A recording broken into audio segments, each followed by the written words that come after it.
పోరాటం అనేది కానీ లేదంటే నాయకత్వ లక్షణం అనేది కానీ కేవలం ఉయ్యాలవాడ నరసింహారెడ్డి గారికి పరిమితం కాలా.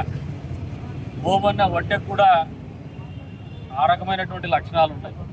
ఈ రోజున వడ్డెర కులస్తులు కూడా ఆలోచన చేసుకోవాల్సింది ఏమంటే ఆయన ఆశయాలను కానీ ఆయన పోరాట పటిమని కానీ కొనసాగిస్తామని ప్రతినబుతున్నారు. ఏ రకమైనటువంటి నాయకత్వ లక్షణాలు ఆయన ఉయ్యాలవాడ నరసింహారెడ్డి గారికి తగ్గకుండా ధీటుగా ఆయనతో పాటు చేసినటువంటి పోరాటం అనేది వీరందరికీ ఒక స్ఫూర్తిదాయకంగా ఉండాలా. ఆ స్ఫూర్తిని వీరందరూ కొనసాగించాలని చెప్పేసి కూడా ఈ సందర్భంగా తెలియజేస్తున్నాం.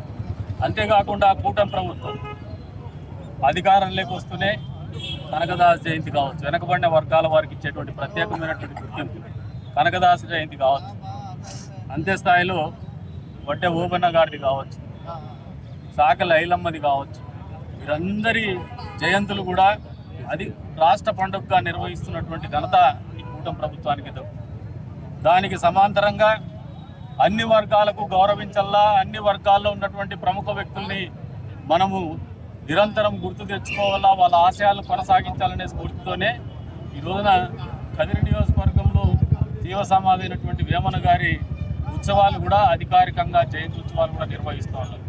కూటమి ప్రభుత్వానికి ప్రజల పట్ల కానీ ప్రజల సమాజంలో ఉన్నటువంటి అన్ని రకాలైనటువంటి కులాల మతాల పట్ల కానీ ఉన్నటువంటి ఒక ఆలోచన ధోరణి ఇది.